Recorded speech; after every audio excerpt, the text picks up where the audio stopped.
Hello, welcome back to True Crime Guys podcast. I'm Lauren. And I'm Michael. Do we have to do it the same every time?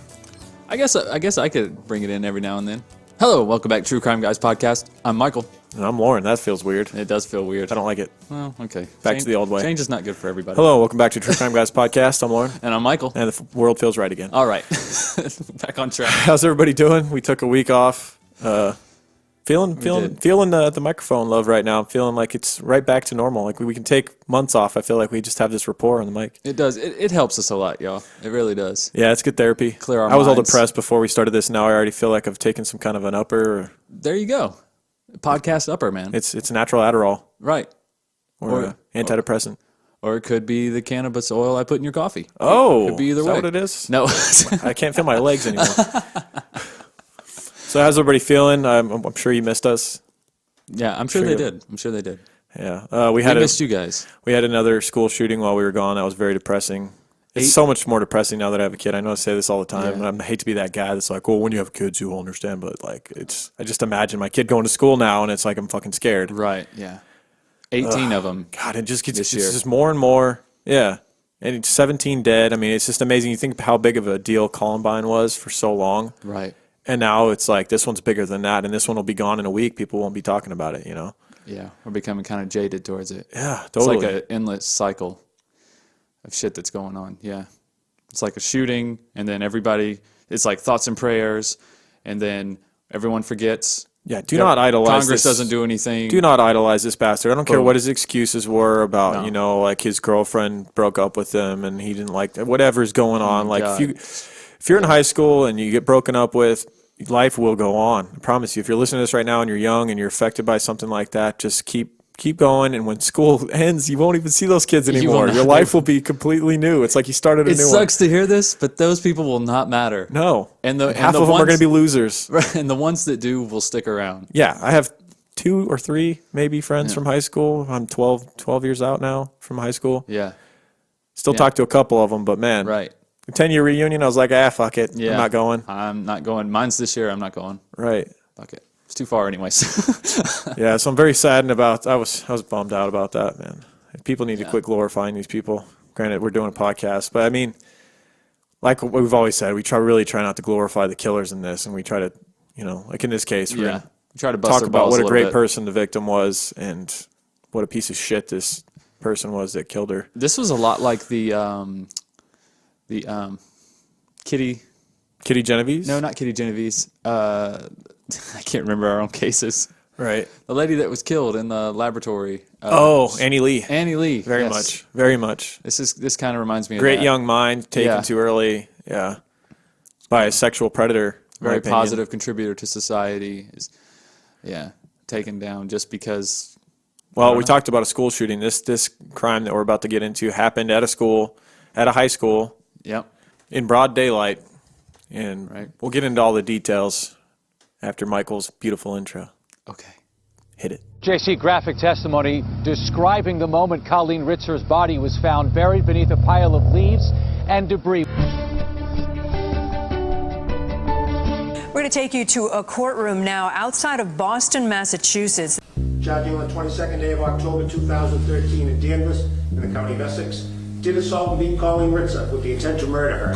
And by such assault and beating, did kill and murder, said Colleen Ritzer. What's your search of this indictment? Guilty or not guilty? Not guilty. Not guilty.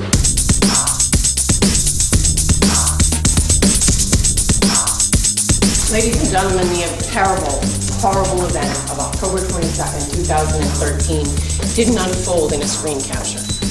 They didn't unfold in a still image.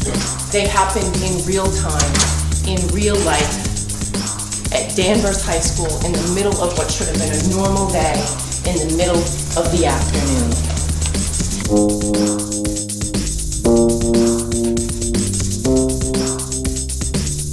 He did these terrible things, and the only still image that matters in this case, the image that the defendant painted, stripped, battered, brutalized, and violated, framed by the fallen fence, the defendant's school bag discarded nearby with his ID, like some kind of terrible signature.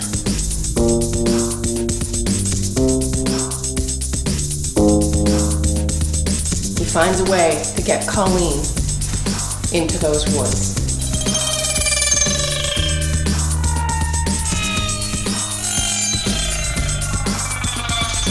Colleen going to the bathroom. He hesitates, coming into the hall, looking both ways, checking his pocket to make sure he has what he needs, ducking into the classroom to cover his head, making his way down the hall. As he crosses the stairwell, he slows his pace so he won't catch up with Colleen before she's in the bathroom. Completely vulnerable, completely unaware. All right, our case this week it's a tragedy, a young life lost, a young talented teacher, 24-year-old Colleen Ritzer, And another young killer. and another young killer who you would not expect. No Not one at saw all. no one saw it coming. Yeah, this is not like some of these shootings that are going on today where everybody's like, oh, yeah, I totally saw it. Yeah. Totally saw this coming. I'm like, well, say something. Seemed like this kid was liked. He was, Yeah.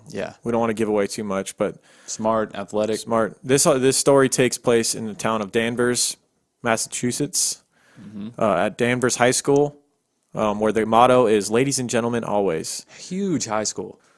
Well, Colleen Ritzer was a new teacher to this high school. Do you know what she taught? She taught math. Math. Yeah. A new math teacher. This was her first year as a teacher, and she was super passionate about it. Like She she was one of was. those young. She could relate to the kids because she was only a few years apart from them. Really, Right.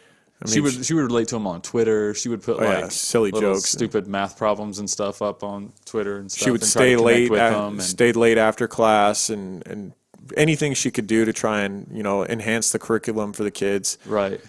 Just a really bright, young, positive teacher that was a great influence for these kids. It was not like some of the teachers I'm sure we've dealt with where they were just a downer and they were just, Right. like you're like, this is hopeless. Well, she was still My fresh. future is hopeless. You got to give her some time to get to the hopeless point. Right. I Yeah, think. no, she's a good like 15, hasn't 20 been- years before she gives up hope on She these hasn't been kids that are broken yet. assholes.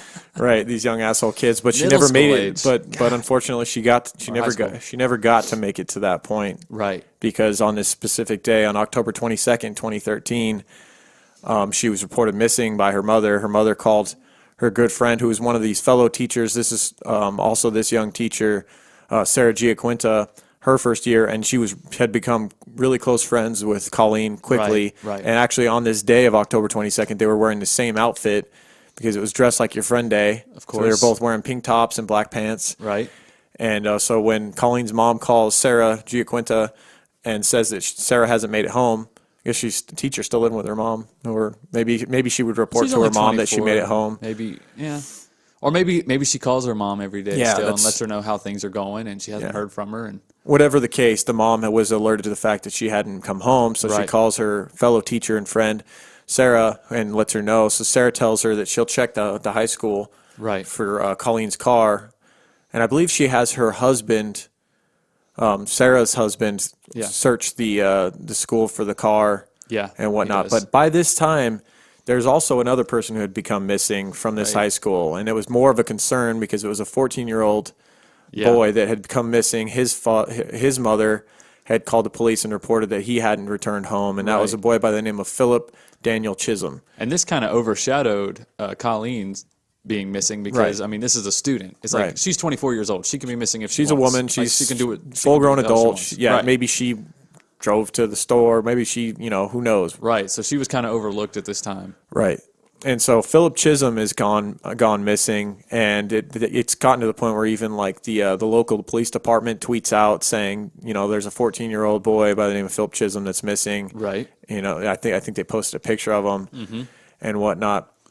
However, at the school, there was a mother picking up one of her kids Right. late after probably had some kind of a sports practice or something like that on school. There's still a lot of movement going around at school for Oh, yeah. hours after, you guys know. Well, it's a high school. There's yeah. practices here and there's track practice Right. and volleyball and all this stuff. So there's movement around the school, and this mother's picking up her daughter and sees this boy in the bushes Right. acting strange, Like looking around, like sticking his head out, poking it. appears to be getting dressed. Right. Yeah. And so she finds that strange.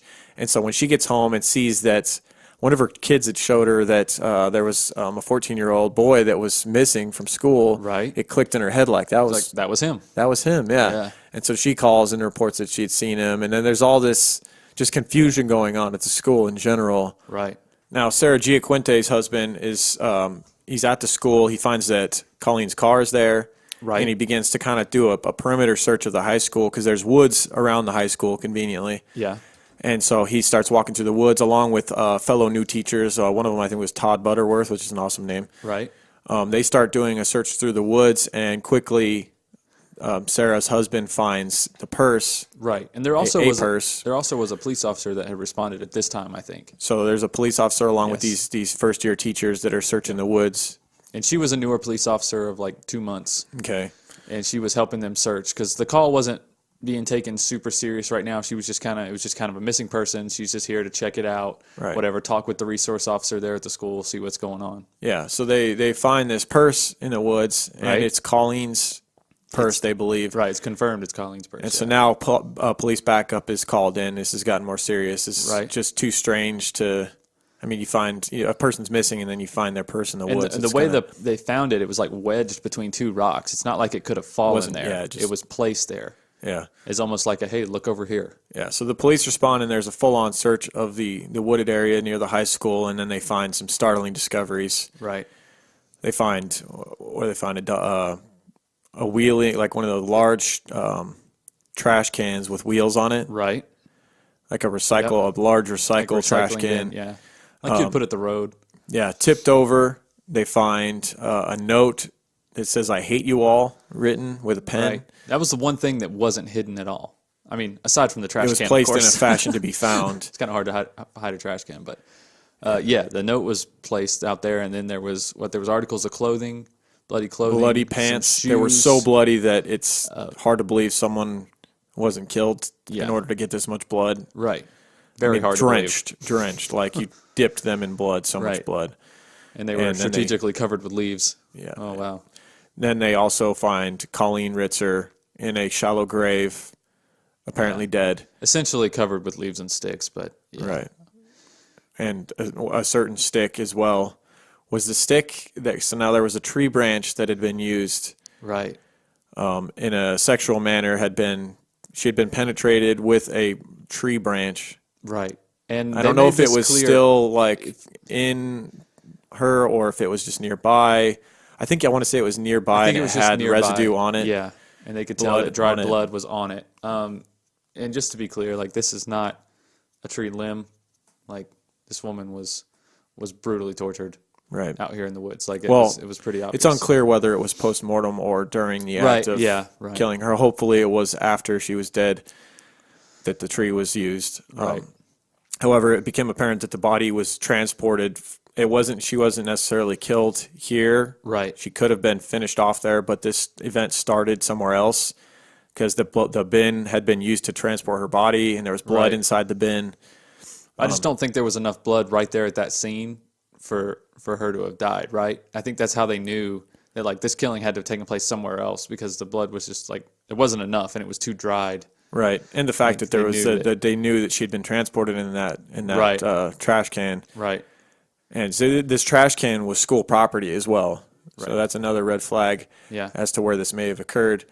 And so they then go to the head security officer at the high school, and they had newly installed cameras all over this high school. They had a new system in place that they hadn't really worked out all the bugs yet. They didn't have names for each camera yet. Well, here's what they did. They installed this state-of-the-art camera system, but didn't update any of their hardware as far as computers, the recording software. So they got these old fucking dinosaur computers with this badass security camera system. They haven't named any of the cameras, so the cameras are just, you have to kind of like eyeball, like I think that's the main hallway up there. Right, exactly. I think that's the bathrooms upstairs. I think that's that. And if you watch the surveillance footage, it's super confusing. Like all the hallways look the same. I mean, it's a high school with lockers. High school, it's a high school with lockers. Every hallway looks the same, and this school is huge. What is it? 3 stories? Yeah. Yeah, it's massive. So it's almost impossible to tell like which direction these cameras are facing and things without them being named. And not only that, every time they click on a video, their shitty computers would freeze. Yeah. And so it's taking hours for them. The police obviously want the footage from the high school to see what has occurred there. Right. And if it did occur on school property, this murder began there. They want to know who did it, where it came from, what the details are. But the security officers having such a hard time figuring out what the hell happened with all these I think they had 130 cameras, and they're all glitching and freezing, and so. Right. So while that's fucking everything up, they're still searching for this missing 14-year-old boy. That's right. You have to wonder what's on their mind. It was maybe this kid was killed as well. What's going on? Meanwhile, back at the police station, there's an employee for the police officer who, I don't know if he worked dispatch or what, but he had heard over the radio all this stuff that was going on, how there was a missing 14-year-old, how there was he had heard that there was a medvac or whatever. There was some kind of a transportation sent to the high school, which is usually used to transport bodies. That's right. He thought the worst. So he immediately thought this 14-year-old kid was killed. Yep.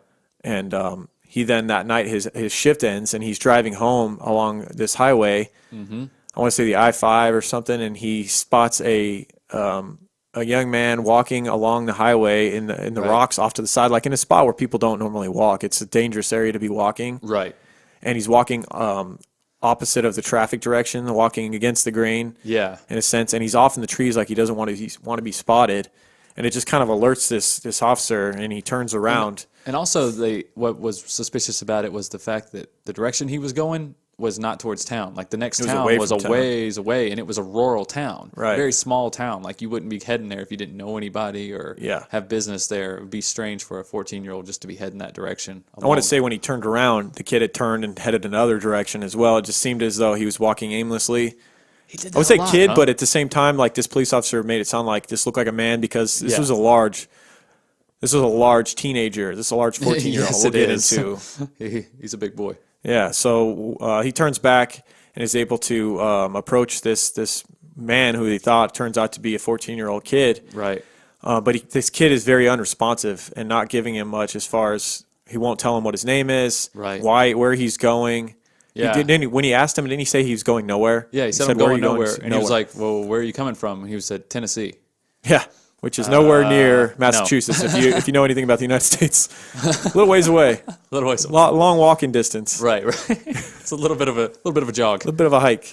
Yeah, and so they're getting a really very strange vibe. And this is also the wee hours in the morning. This is not late night. This is in the early hours in the morning now. I want to say it's 1 or 2 a.m. Right. Very dark on this side of this highway. It's a very strange situation, and they're aware that there was a 14-year-old that had gone missing, and they're starting to click. Like, is this him? I thought he was dead. I heard that there was a body that had been found. Right. This type of thing. So they're trying to ID this kid, and he's not giving them anything. And they get the kid to agree to let them search his bag. Inside, they find some very alarming things. Right. They had patted him down and felt some kind of an ID in his pocket. They find out that is. It was like multiple, like it was an ID, a credit card, all of which did not belong to him. Belonged to a female named Colleen Ritzer. That's right. And they inside the bag they find a box cutter, like some kind of a fiberglass or metal cased box cutter with writing on it, which is very strange. Did you hear the writing that's on this box cutter? I do remember hearing. Phil's don't cut your arm off. Phil's first tool. Yeah. Don't cut your arm off with like 4 exclamation points. So it was a gift to Philip. They didn't know his name was Phil yet, but they find this box cutter with this writing on it. It's very creepy to know that this was a tool given to Phil by a family member. Right. It's his first tool. And it was open too, with dried blood. What appeared to be blood on the blade. Right. Some sort of crimson liquid, if we're being suspicious. Yeah, crimson brownish. Yeah, dried. But who blood. carries their box cutter with it open? Like who does that? The kind of kid who kills his teacher. Oh! Spoiler. I did not see that coming. I mean, if you haven't figured out where we're going yet. What? God damn. So he asks. See you next week. The police officer asks him after discovering this box cutter with what appears to be blood on the blade. He asks, "Whose blood is that?" And the kid responds, "It's the girls." It's the girls. And he's still not telling him. Did he finally? I think he finally now, when they asked him again what his name was, he said his name was Philip Chisholm. Yeah. And they had this ID. They had, so. I think he just succumbed to the evidence at this point. He was kind of non-responsive as far as like visually. Like he didn't seem like he was reacting at all. This would end up being part of straight and just answering the questions. And this would end up being part of the defense's attempt to prove that he was mentally unstable. Right. that he was in a psychotic state? Was Right. it the fact that when the police first approached him that he was so dismissive and unresponsive and almost like he wasn't himself Yeah, probably because he was in shock. at what he had done, At what and he that had he was done. caught, Yeah. and that he was going to be locked up for the rest of his life? Yeah, the whole potentially? when that much reality is hitting you all at once. Yeah, And it's- I'm sure you are going to be unresponsive. And not only that, we talked about he'd been wandering for endless hours. I mean, he had gone to school that day, so he'd gotten up early. You got to assume 5, 6 a.m. he'd gotten up, and this is now 2 a.m. ish Right. when he's caught, and he'd been wandering for hours in Massachusetts, and this is October. Yeah. So you got to figure it's cold out. He was not dressed for this. He's probably a little delusional just from wandering for hours, Right. aimlessly, and being up almost 24 hours. And so there's that. Right. So they take him into custody, and at this point, the police had been working with the security back at the high school, and they finally started to get a handle on all this footage and this picture emerges of what Right. had happened at the high school that day. Right. And it's chilling.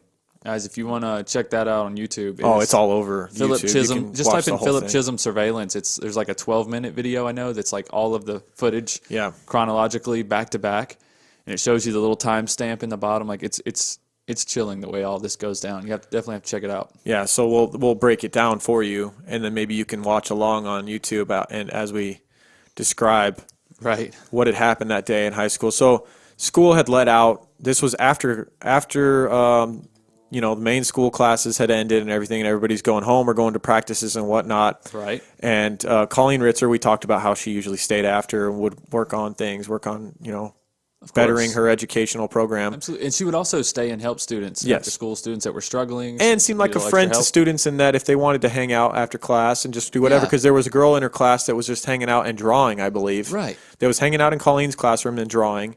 Yeah. And then there was a young boy who was also hanging out, and she wasn't sure why he was there. There's a lot of talk afterwards about how Colleen had asked Philip to stay after class for whatever reason. We don't believe that to be true, though. No, We don't. Not It believe appears that. as though he was just kind of hanging around because Colleen, when she talked to her friend Sarah Giaquinta, you can actually, that's where the footage kind of starts. Yeah. Is you see in the hallway of this school, you can see the footage of her standing there talking to her friend wearing the same outfit. Yep. Very cute. Standing there talking, and what her friend Sarah said later was that they were just having casual chit chat. But when her friend Sarah asked Colleen why those kids were hanging out, she said that the girl was drawing, and that she didn't know why Philip was there. Right.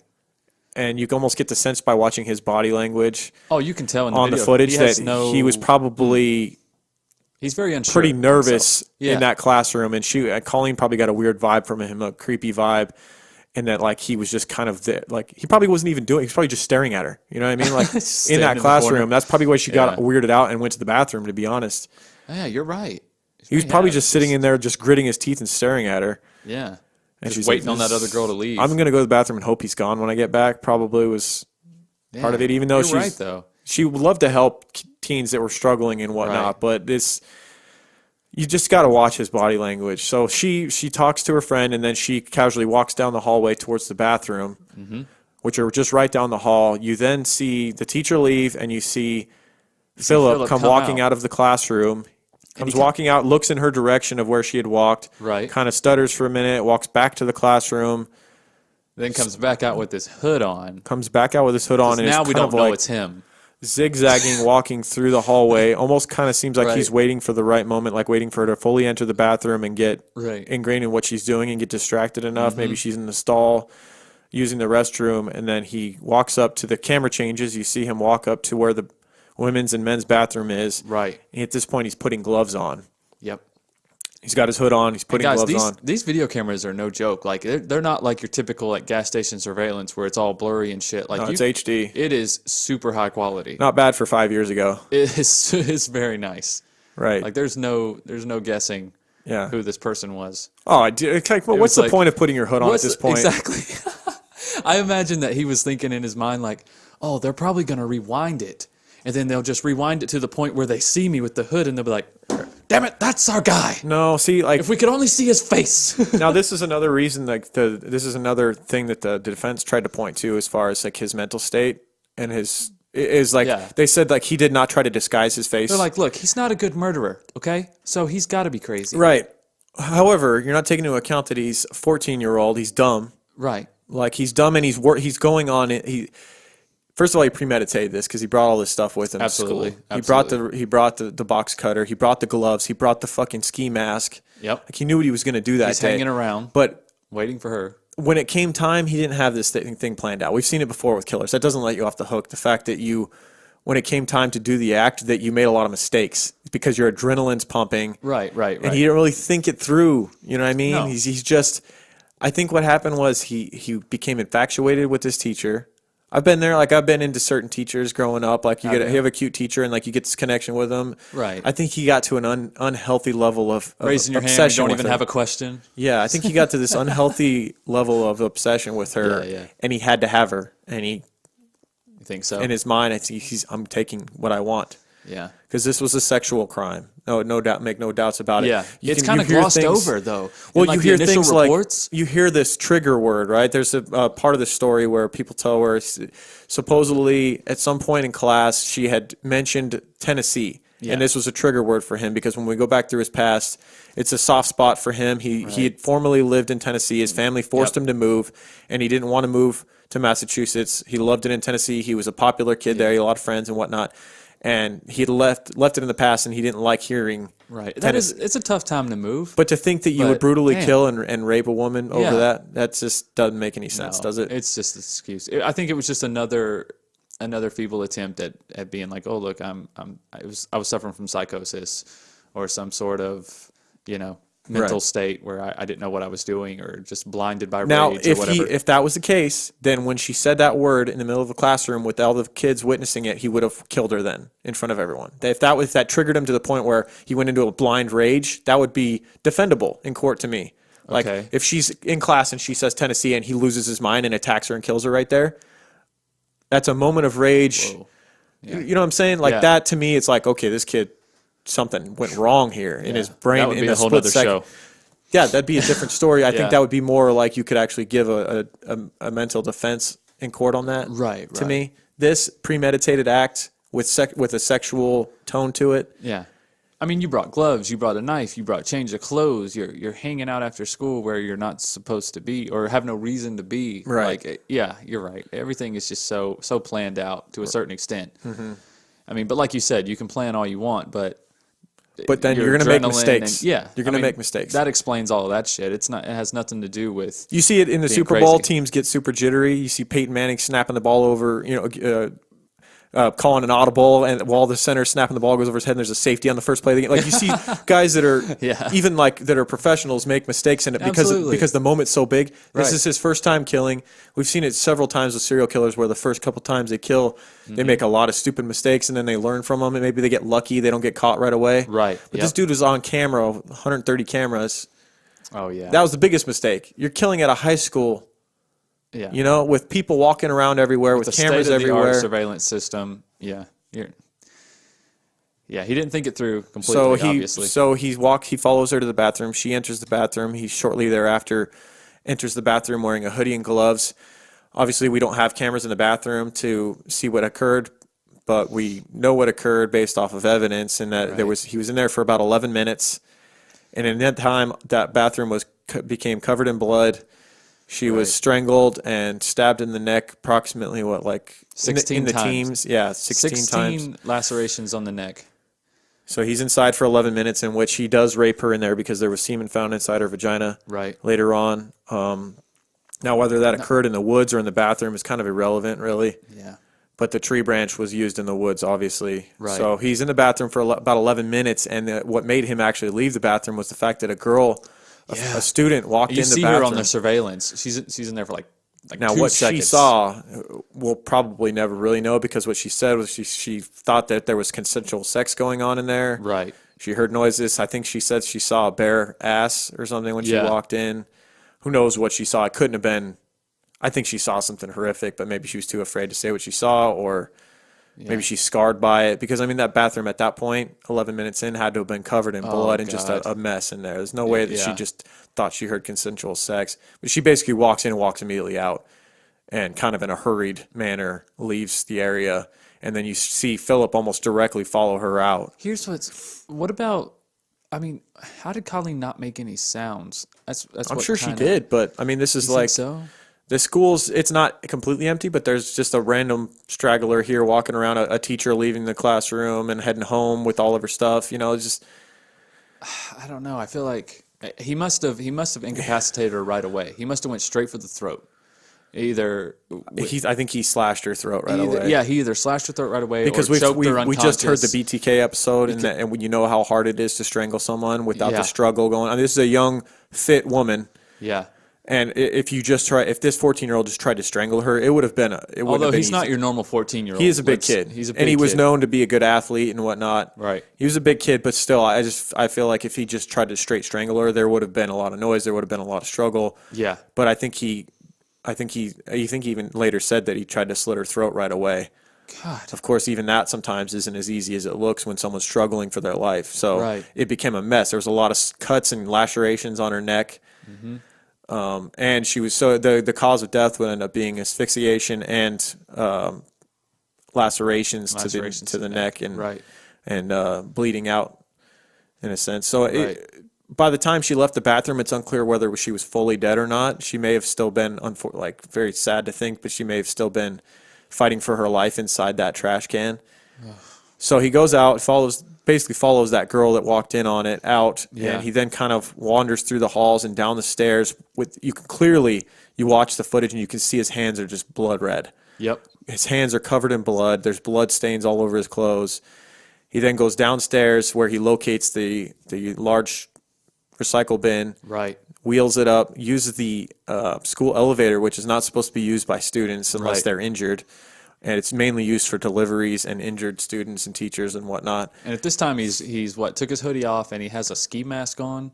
He's putting it on. He's taking it off. He's just like it's like one of those ski masks where it has like the big hole for like your entire face. Right. It's not like the one that just has the eye holes and the mouth hole. Like it's got the big hole, so you can like. You can still tell it's him. Yeah, basically. Definitely. But you could like pull it like up to where it just looks like a beanie on your head, so it like wouldn't. It didn't like raise a whole lot of awareness. It's not like he was walking around school with this ski mask pulled over his face the entire time, walking right by people. Like he would pull it up, and then when he was, in an area with cameras or hauling her body, he would like pull it down. Right.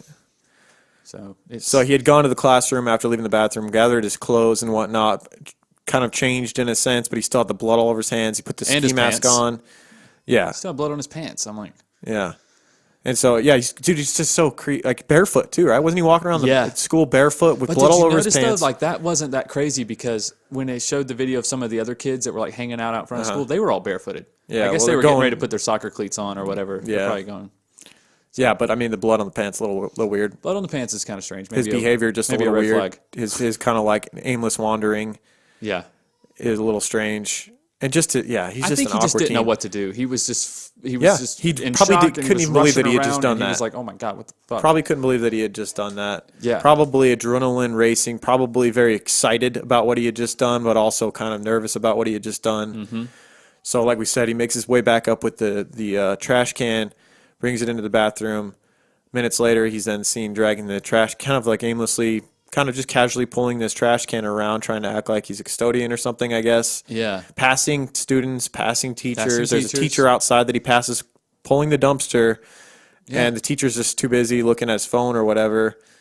Yeah. Kind of like glances at him, but keeps walking. Well, you probably assume that he was asked to take the trash out in a certain class, or who knows? Yeah, I mean, you just don't think that there's a body in there. No. I mean, you really can't. No, I would assume like, okay, maybe he got in trouble and he's doing a little extra work around the school or something like that.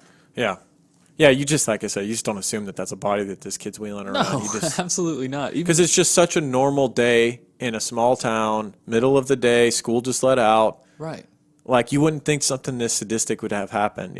Something this Not only that, even the crazy. people that knew him as a good student, a smart kid, a quiet kid, a good athlete. Do you want to go through his backstory and like what people thought of him now? Like we can cut in the middle of this and just kind of do it our way. Yeah, okay. So he was born January 21st, 1999.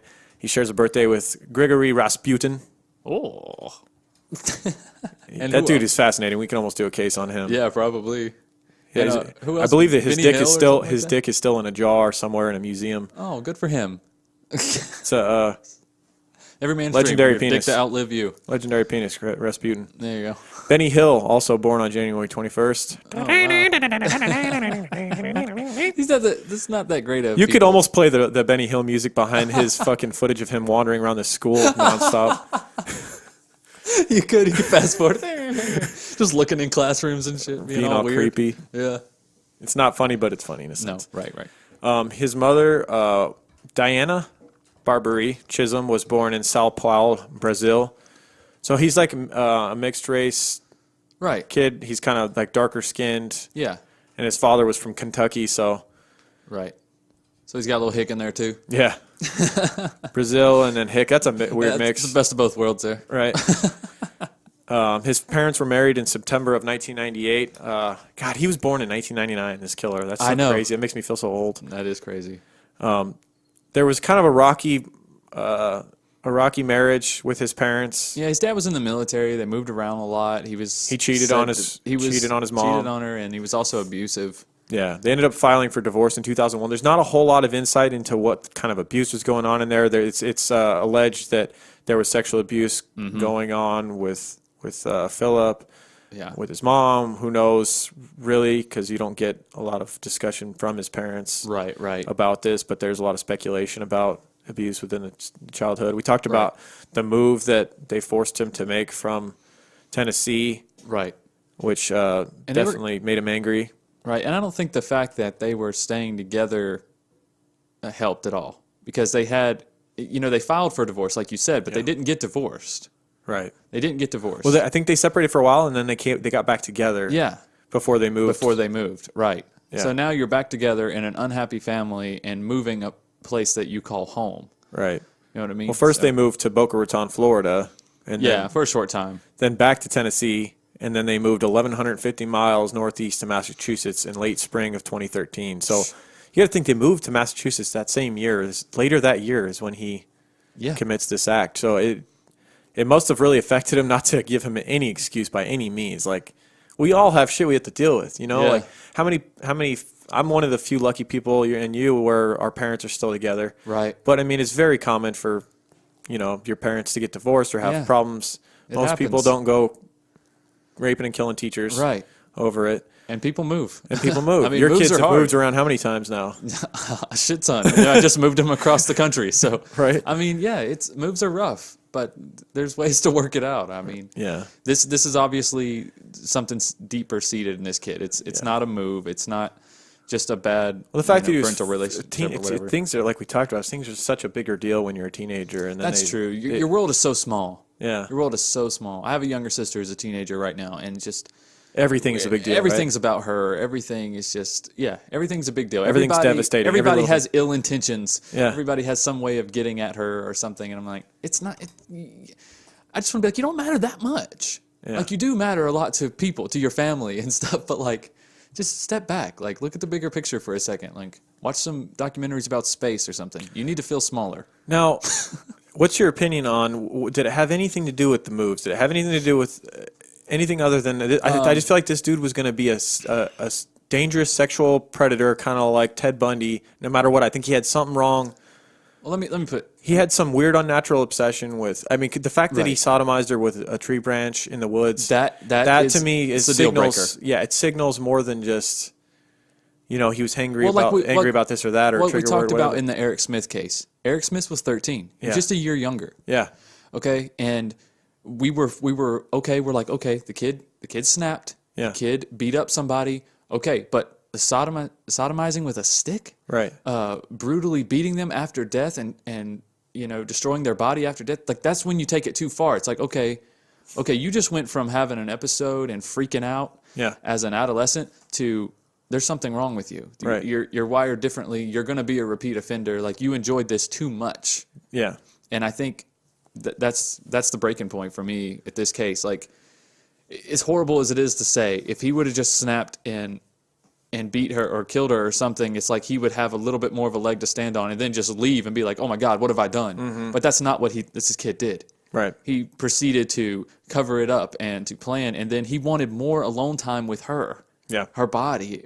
even. I don't know. We're not for sure if she was dead yet. Well, he spent in the woods after 25 minutes. Where we left off in the actual story of that day was he's in the parking lot pulling her body in the garbage can. He walks to a certain part of the woods where he wanted to go, but he realized that area has track practice going on and he might get discovered. Right. So he finds another more secluded section of the woods where he spends, I want to say, 22 minutes in the woods. Now, some of that was spent probably trying to bury her in this shallow grave and moving her body around, but also a large portion of it, I'm sure, was a long time, with the tree branch and the sodomy and who knows what he was doing. Right.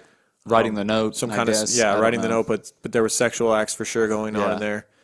Yeah, it's definitely twisted. And guys, we're not just jumping from the past here. We don't have a whole lot on him. I mean, the kid was only 14. As far as his schoolmates at Danvers High School, he was liked. He wasn't picked on. He was a kid that was known to like at soccer practice and went out to joke around with his friends. You see him in the video. In the video, after he does all this stuff, he ends up wandering around the high school just aimlessly more. Yeah. After getting kind of cleaned up in a sense, he puts on his like track practice or his soccer practice outfit or whatever. He's got like the long socks on and like short shorts and like sleeveless T-shirt, and he's got his bag and he's just kind of casually walking around. He looks normal, like a normal student now. Yeah. And you and see just some keeps kids wandering through the high school, dude. He wanders through the high school for like another hour and a half, 2 hours, just casual, like just kind of fucking carrying around. Yep. You don't know what he's doing.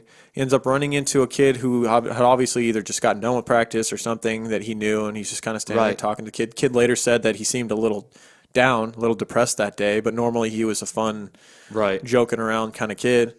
Now, we talked about this a little bit before, and you guys can make your own, assumptions about why he was walking around so much afterwards. But we feel like he may have possibly been looking for another victim at this time. Yeah. Like he enjoyed this that much. Maybe he felt like it was a matter of time before he got caught. Right, yeah. And that he might as well do another one because he's going to get caught no matter what. Because the places he's going in the school, they look like they're not necessarily abandoned areas, but areas that don't get used that much. You see like some old computer equipment, like over in the side of the hallway. It's like obviously this is some storage area. Yeah. He wanders into like the gym when there's no one in there. I feel like he's looking for someone isolated by themselves. Yeah. Or maybe he's just wandering thinking, like, did I just do that? What am I going to do now? I can't go home. But he just doesn't look like he's just walking around, though. He looks like he's looking, like, in every corner. He's looking for something in particular. It's very possible because not only does he wander the high school for a couple more hours, he's seen leaving the area through the parking lot. Right. And then he's caught in a few different surveillance cameras at stores. He goes to 2 different convenience stores. Yep. One of them he walks in and it looks like he's just looking for a clock to find out what time it is. He walks in, looks around on the walls, and then walks out. The other one, I want to say he purchased something. I know he goes to Wendy's. Does he go to Wendy's? Yeah, he goes to Wendy's. He goes to Wendy's. He goes to a certain, like, I don't know if it's like a sports store or something. He steals a knife, which would definitely give clout to like the whole idea knife. That would give clout to your whole idea of maybe he was looking for another person to kill, because why would he do that? Exactly. And he still already had a box cutter too. Which is very strange behavior. Unless he was planning on spending some time in the wilderness alone. Maybe he was going to go back and cut the body up more. I don't think so. I think he was buying the knife for like survival, like in case someone encounters him while he's walking on the road or like in the woods or headed to the next town. Because he wasn't planning on going home. That's clear. No, he was not planning on going home. He then, very strange, goes to a movie theater and uses Colleen Ritzer's credit card to purchase a ticket to see the movie Gravity with Sandra Bullock and that's George nice. Clooney. Good movie. I saw it in theaters in 3D. It was That great. is a good movie. That is a good movie. Very strange that you could do that. Do you think his mind was able to get into the movie, or you think he was just reliving what he had done? Or I find it hard to believe your mind could come off of that for a very long time. I would picture you just be going through that over and over again in your head. Right. And he had to know that he was going to get caught. I mean, he goes missing. He knows his mom's going to report him missing. He's seen all over the cameras everywhere. People knew he was in the classroom with the teacher that evening. You think he's just kind of like enjoying freedom at this point? His last moments of In freedom. his last moments, he's like, I'm just going to do what I want to do. Yeah. I mean, I might as well. I'm going to get picked up eventually, and I'm not going to make it, and just, I don't know. I remember having like my first taste of freedom when I was a kid, Yeah. like being in town or whatever, and in 13, 14, mom gives you some money, like, yeah, you can go over there or go see that movie or whatever. And it's kind of nice. You're just kind of like walking around. I remember yourself. every single one of those moments. I remember being real little, like 5 or 6, and being told to stay specifically on this street. Yeah. And then my dog ran across the street that I was supposed to stay on. And of course I had to chase after the dog, and just being on the other side that I wasn't supposed to be on felt incredible. The first time I flipped someone off, that feeling of having that one finger up, it was like it had never been done before. It like stretched in a way, and it felt so good. I was like, oh, I'm doing this right now. Flipping you. Fuck Yes. you. Right. The now first time is being an American. The first time I drove a vehicle by myself, I remember that moment like it was yesterday. I do. The freedom of I wanted to go everywhere. My parents would be like, we're out of milk. I got it. Yep. I'll see y'all in like 10. Right. Give me some money. Right. Yeah, give me some money. It's not me. So he goes to see the movie, and then he wanders from that movie theater, and that's, I believe, shortly thereafter was when he was picked up along the highway by the police. That brings us back and to brought in. And pretty much he admitted because he'd been caught all but red-handed. He had the knife with the blood on it. Yeah. You know, they knew he was at the high school, and he had Colleen's ID and debit card and credit cards and all that. Right. Yeah. Oh, we almost forgot to mention the custodial crew. Right. One of the crew that went to clean the bathroom later that day had walked in and found just a horror show. I mean, just blood everywhere, blood all over the floor, drag marks. This was like an independent cleaning crew, I guess, that they had hired to do cleaning from time to time. Just overall school cleaning that the janitors couldn't handle, I guess. Yeah. Or just too much. The custodian that happened to walk in didn't speak English. He spoke Spanish only. So when he walked in there, he obviously then went back to the office and reported what he had found in there. Exactly. And was told, because of a language barrier, I don't know if they didn't realize how much blood was in there. Yeah. Maybe they thought, okay, you found some blood. Maybe it's the women's bathroom. You know, maybe there's just something going on. Right. And they were like, oh, just clean it up. Right. I doubt they knew that there was like a dead body's worth of blood in there. I feel like I would hope not. I feel like if I was him, I would have took some pictures on my cell phone or something. And be like, no. No. What's the word for a lot in Spanish? Muy. Bueno. Muy. Not good. Bueno's good, right? Yeah. Mas blood. Mas. I don't know. I'm white as fuck. Como se dice la blood? So he goes back and cleans it all up, which, you know, usually you want a crime scene untouched if you're the police. Oh, do you? You can kind of evaluate what happened, but it's just spick and span. Right.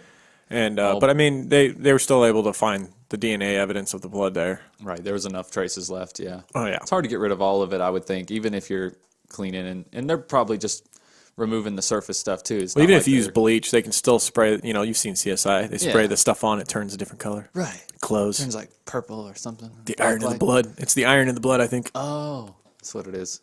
Yep. Yeah, it's a magnet, brings it out. Right. So they got him in custody. The trial occurred in 2015, where the defense obviously tried to plead insanity. Right. And the prosecution, the only chance you got at this point. Prosecution did a great job of portraying how much this was a premeditated attack, premeditated event. Absolutely. And it wasn't something where he was triggered and immediately reacted. It was thought out. He carried out the plan as he wanted to. Obviously, he didn't do a great job of disguising who had killed her. Right.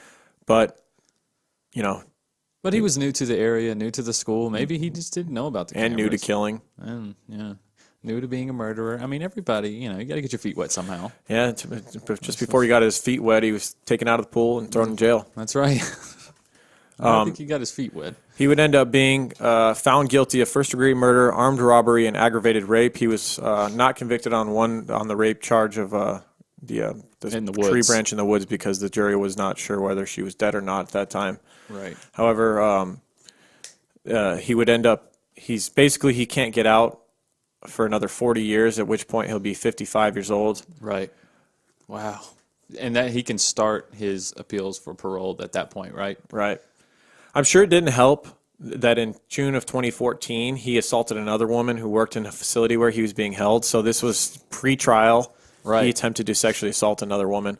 So what happened was He was allowed to study in this room at a table, and there was a nearby hallway where staffers would travel. Right. And there was a 29-year-old youth services clinician who had worked with Chisholm for several months who entered the staff locker room. He kicked off his sandals, and while she was distracted, he crouched and snuck up into the locker room.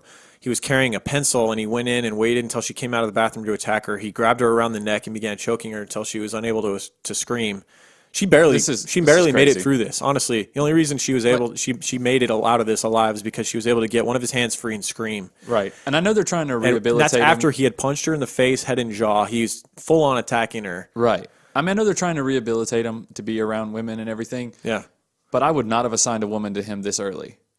So you feel that way, but he has to be rehabilitated, and like if he has to get used to being around women Well, without then that choking woman and should have something them. to protect herself. She should have Yeah. a taser or a pepper spray or something. Like Well, you just they- left her in there. I think Was she they wearing sh- scrubs? I think they should have assigned a woman, but it needed to be like someone who trains in martial arts, like a Ronda Rousey type that could Yeah. hip toss him, Like China. get him in the full mouth, maybe put him in an arm bar, Right.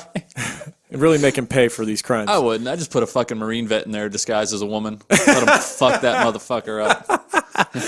Just jacked. It's like a straight throat chop. Yeah, he's just sitting there. That's hilarious. Yeah, but I mean, this just goes to show that I don't think rehabilitation was in the cards for this kid. Yeah. I think he was a agree. sexual predator. He agree. at a young age he had attached his sexual nature with violence together. Maybe he Yeah. was assaulted as a kid by his father. Or maybe he saw his father interact with his mother that way. Yeah, something had gone wrong at a young age. Right. And you can't excuse his behavior because it's unfortunate these things happen, and Right. usually it is something that happened, some kind of trauma that had happened when they were younger. Yeah. But that doesn't mean they should be free walking the public because they're just going Right. to keep. Now, I agree Assaulting that they people. should not be free, but do you think he should be put to death? I don't know. I don't know where I stand on that. Still, I mean, it depends on the case with him. I don't know. I feel like life in a high security prison would be enough. I don't think he should Right. ever be able to. I feel like get he just out. couldn't help himself with this thing. I don't know.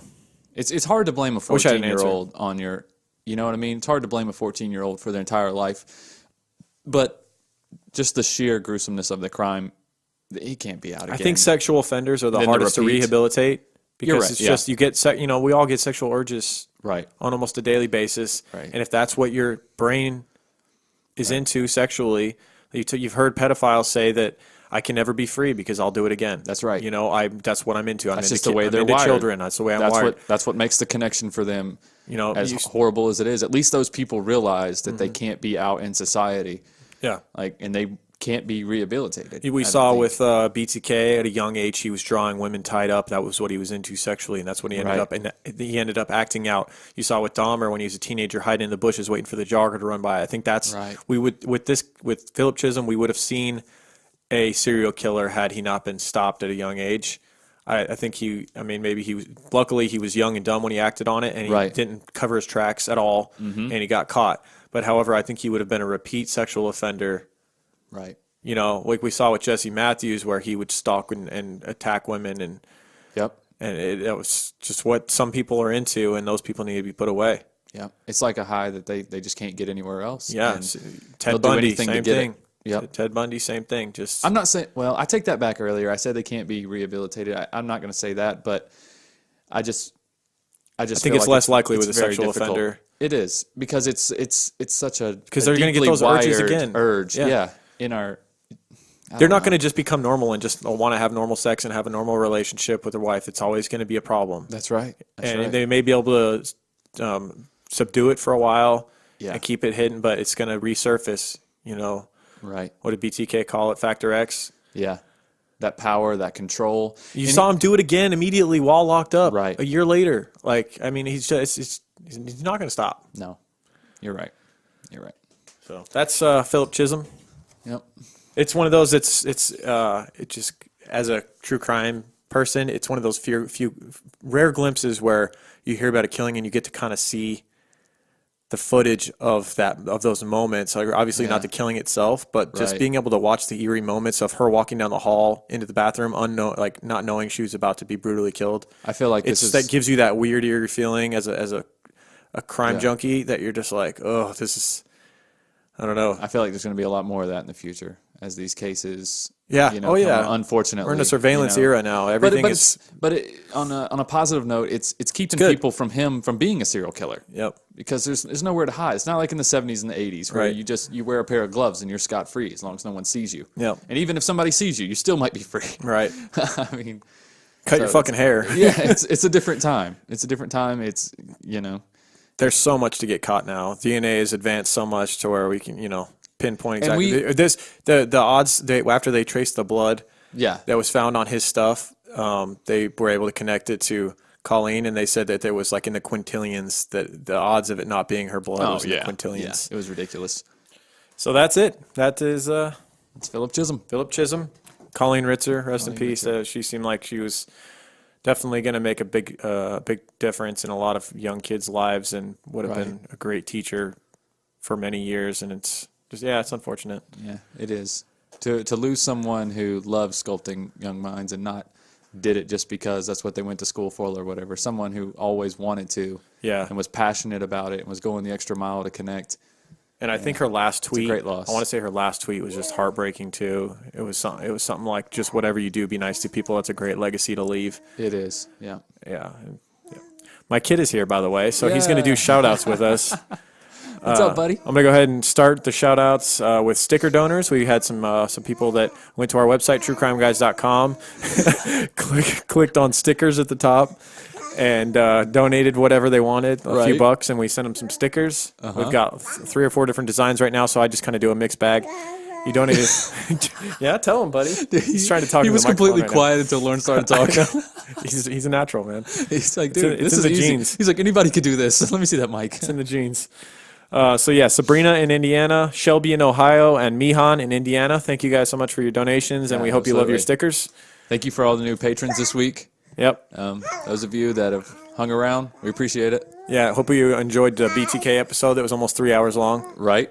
And there'll be another giveaway from the store. And the almost 3 hour episode on Jonestown, and the Ted Bundy, and John Wayne Gacy, and Ruby Ridge, and Tookie. So much. There's a lot of good stuff. We can't even remember how many Patreon. We've done 10. We don't remember them all right now, but there's a lot of big hitters. You heard a taste with Slender Man. We posted that one to the public. Yeah. You can expect that kind of quality. At least that's what we call it. Yeah, sponsors. Let's thank our friends over at True Crime Magazine, exclusively for True Crime Guys podcast fans. Today's episode sponsor, True Crime Magazine, is giving away 100 2-year subscriptions for only $20. That's a $100 plus value. Yes, you heard that right, and the offer gets better and better. For the next 48 hours, they're slipping in 2 more best-selling true crime publications worth $139.99 into the ultimate bundles with no additional cost. Head over to thecrimemag.com/special. That's thecrimemag.com/special to learn more. All right, cool. They're great. Now check out their Facebook and just check out their magazine, man. It's it's a lot of really interesting stuff. They posted about our Slender Man episode with a link and everything too. Yep. So that's very cool. We appreciate that. Yep.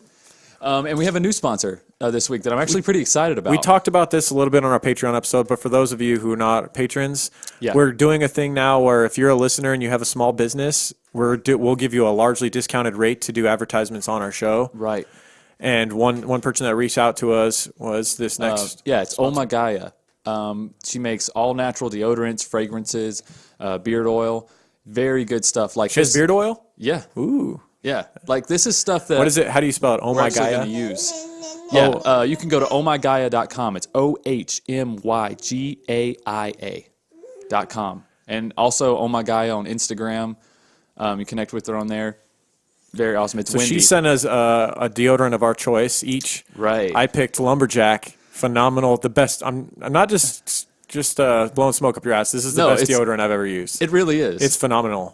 Here's a little insight from their website. They use innovative line of deodorants which inhibit the growth of odor-causing bacteria while maintaining effectiveness.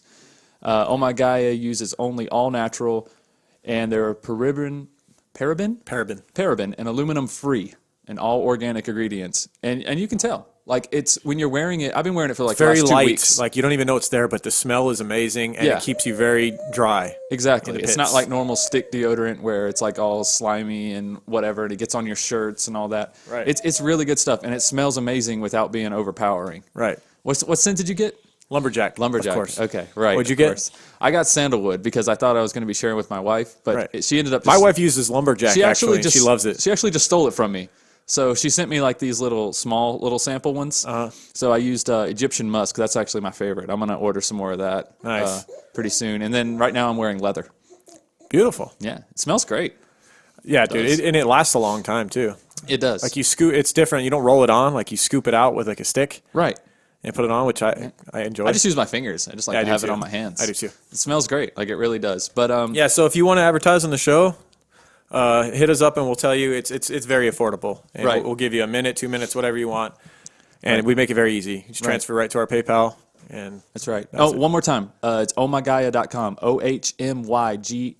ohmygaia.com. I might have to go get some beard oil. Yeah, go check that out. The deodorant, the jars of deodorant start, I think, at like $10. And then there's certain specialty scents that she'll have on there for a limited time and things like that.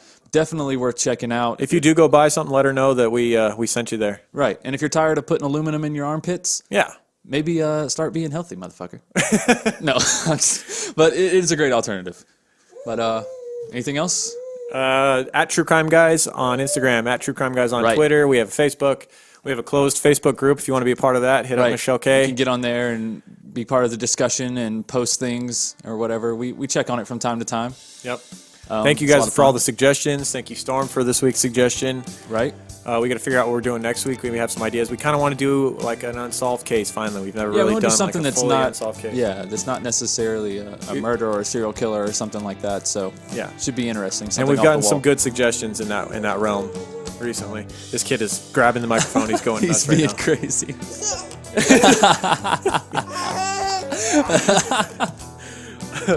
Anything else? Contagious, man. I gotta go play with this little bastard. Take him That's to the right. park or something. All right, that's it. You guys can follow me on social media at I'm Michael on yeah. Twitter and Instagram. And if you want to hear old episodes that are not on Stitcher, iTunes, or whatever, go to our Podbean page, or you can just go truecrimeguys.com. TrueCrimeGuys.com takes you to our Podbean page. You'll see all of our old episodes, all the way up to Randy Kraft should be the first one. Although Well, there's some people that are going back even further to the True Crime Las where are Vegas. they finding those at? They're digging them up. SoundCloud has them, I think, and then he said some Oh. other service has them too. Oh, yeah, don't listen to those. Yeah, those are shit. All right, so on that note, we will see you guys. What are we doing one next week? We'll see. We'll see. Keep creeping. We'll let you know on our social media. Keep creeping. Keep creeping. Yes.